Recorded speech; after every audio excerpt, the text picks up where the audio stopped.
Assalamualaikum warahmatullahi wabarakatuh. Perkenalkan, nama saya Gibran Tasya dari Akuntansi 2020, Fakultas Ekonomi dan Bisnis Universitas Mercubuana. Pada kesempatan kali ini, saya akan mempresentasikan untuk pemenuhan tugas besar 2 perekonomian Indonesia dengan dosen pengampu Ibu Rike Purnamasari, Sarjana Ekonomi Magister Akuntansi. Konsep kebijakan pemerintah mengenai otonomi daerah dalam perencanaan pembangunan di Indonesia. Desentralisasi atau penguatan demokrasi lokal merupakan hal dasar. Ia merupakan instrumen penting untuk mencapai kemakmuran masyarakat, yakni pencapaian nilai-nilai dari suatu komunitas bangsa, terciptanya pemerintahan demokratis, kemandirian masyarakat sebagai perwujudan dari otonomi, peningkatan efisiensi administrasi, dan juga pembangunan sosial ekonomi. Hal itu merupakan kunci dasar mengapa selama ini Indonesia terus memperbaiki konsep pembagian daerah-daerah yang seluruh wilayahnya dipisahkan oleh laut, baik itu dari wilayah Sabang hingga Merauke.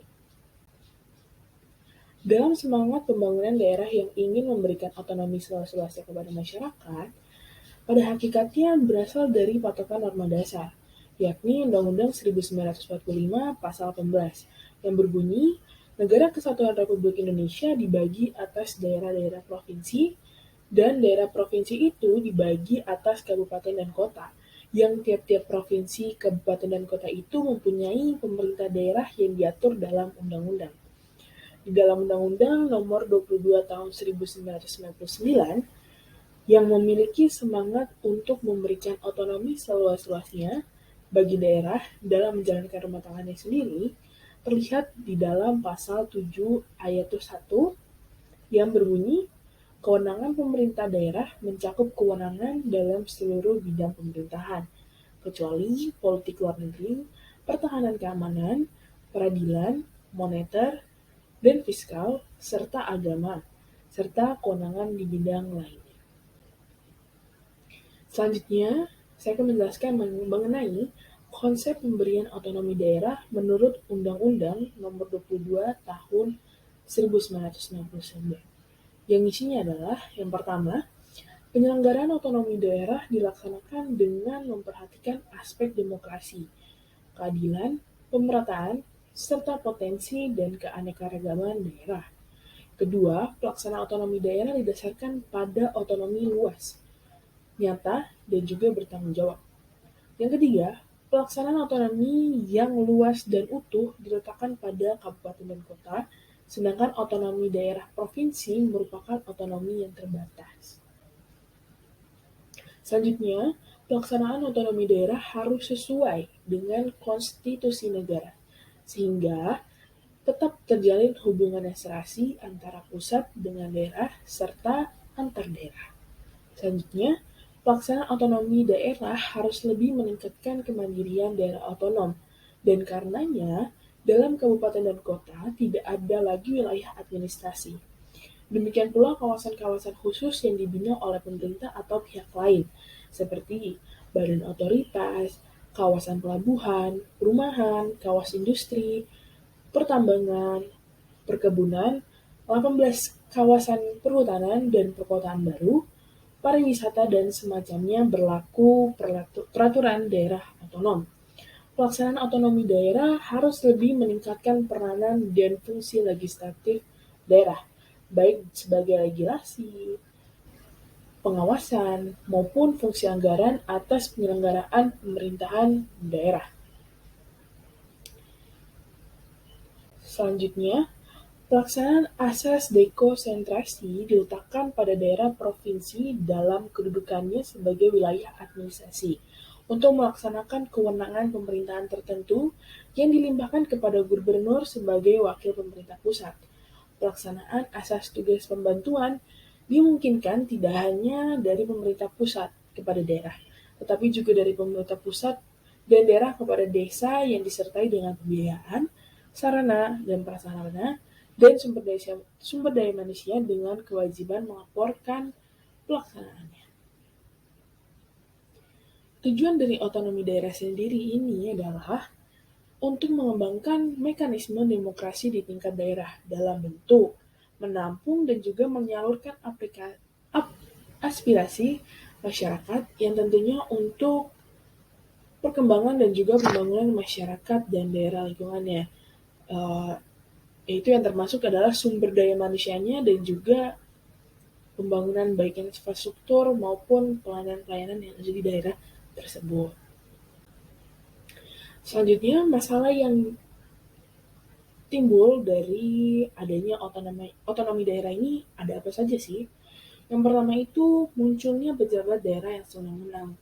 Karena daerah telah memiliki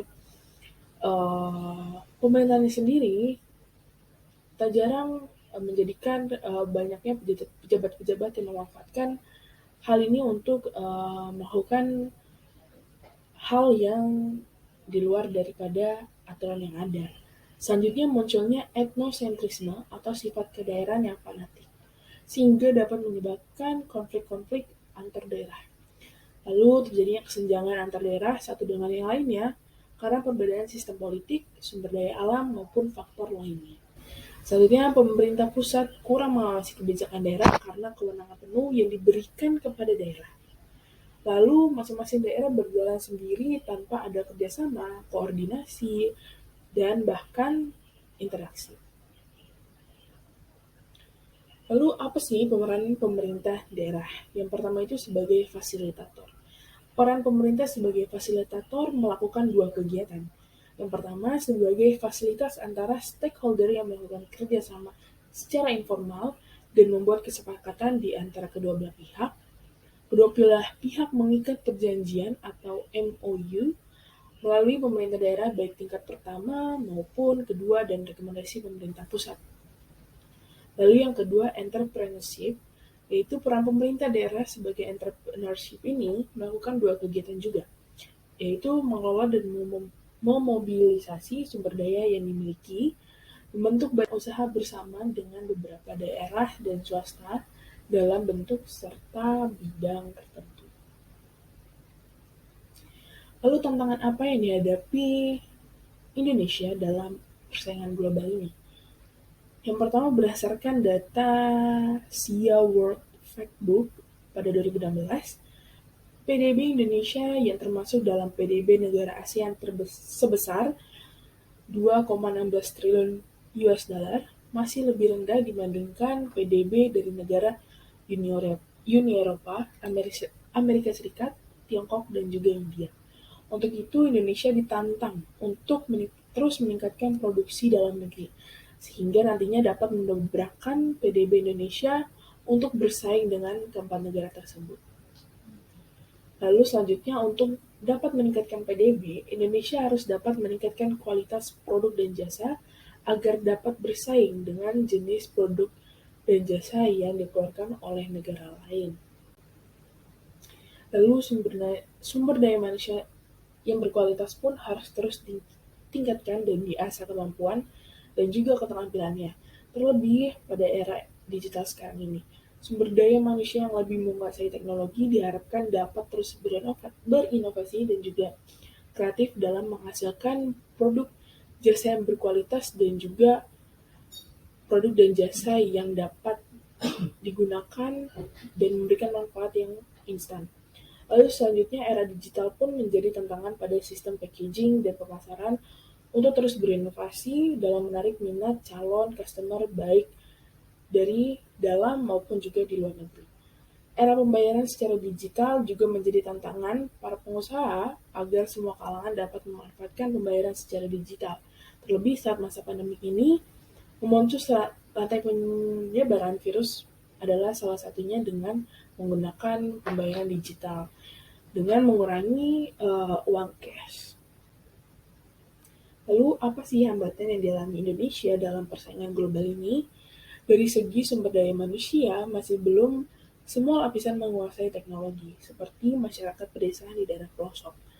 Masih ada daerah yang belum tercover jaringan internet, hal inilah yang bisa menghambat edukasi teknologi pada masyarakat di daerah tersebut, seperti pembayaran secara online atau pembayaran secara digital ataupun juga penjualan produk dan jasa secara digital, di mana pada saat ini online shopping ataupun jasa-jasa melalui digital sangatlah digunakan dan sedang sangat-sangat melambung tinggi, terlebih di masa pandemi ini. Selanjutnya, kurang ratanya pembangunan kualitas sumber daya manusianya.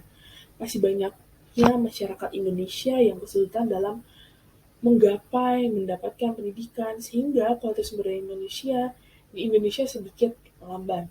Ditambah masih dalam proses pembangunan infrastruktur yang masih dalam proses ini, sedikit menghambat masuknya teknologi yang sudah sangat dengan cepat berkembang.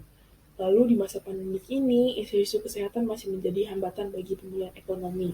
Masih banyaknya perusahaan yang proses kegiatannya masih terbatas, sehingga jumlah karyawan dibatasi. Banyaknya uh, pemecatan, pengeluaran karyawan karena masalah pandemi ini. Sehingga proses operasionalnya belum bisa berjalan secara normal sepenuhnya dan berdampak pada pendapatan perusahaan tersebut. Lalu, solusi yang dapat saya sampaikan untuk Indonesia dalam menghadapi tantangan dan terhindar dari hambatan dalam persaingan global ini.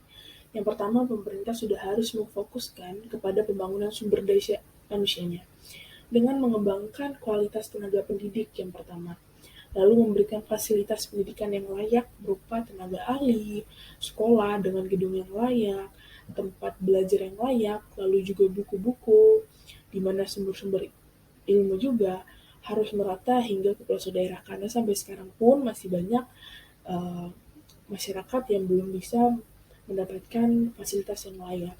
Lalu selanjutnya masyarakat yang telah berkecukupan atau mampu sudah seharusnya mandiri dalam memberdayakan dirinya dan juga lingkungan sekitarnya. Sehingga inilah yang menjadi kerjasama masyarakat dengan pemerintah untuk berhasil dalam persaingan global ini.